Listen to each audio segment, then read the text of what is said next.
Author presents Back and Forth with NEVS and Sven, a program of writing rants and rebuttals. Let's discuss rule breaking in regards to science fiction or fantasy. I basically started this conversation in my last episode on world building. If I pick up a poorly written book, I usually put it down immediately because I just don't have the time.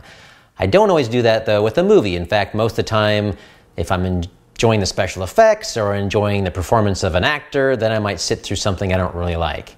And I'm going to use Valerian and the City of a Thousand Planets as my example for today. In this movie, Valerian has this crazy suit that allows him to break through bulkheads, propel like a submarine, create force fields so he can almost walk in space and have leverage to fly around.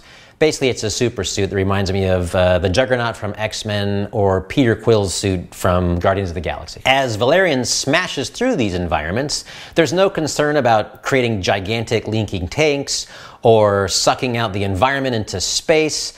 And I kind of let that go because I'm assuming, well, you know, a base that is advanced as Alpha 1, maybe it has some kind of self-sealing technology. So if there is an emergency like a breached bulkhead, it'll seal up that environment and everyone's fine. So I kind of let that one go. But then his partner, Laureline, is wearing the exact same suit. She's captured very easily and stuck in this strange wooden cage, and she's unable to break out and she's unable to save herself. And this is a gigantic breaking of the rules of this suit.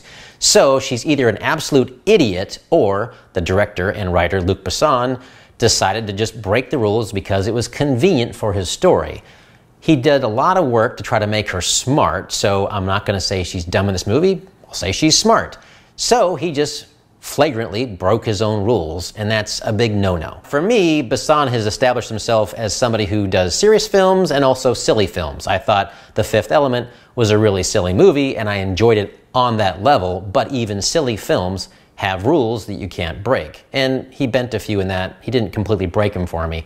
But in this movie, Valerian, he broke so many of them, it just completely fell apart for me. And that wasn't the only example, it just was one of the largest glaring examples. I'm here to ask the question, was a two-part episode really necessary to cover these topics? I mean, really?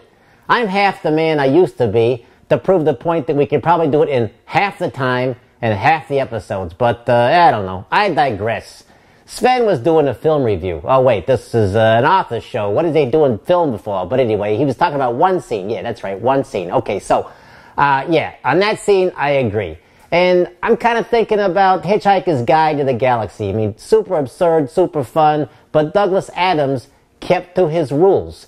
And that's really what this is all about. Stick to your rules and you're gonna do fine, alright? Capiche? Alright, I'm out of here.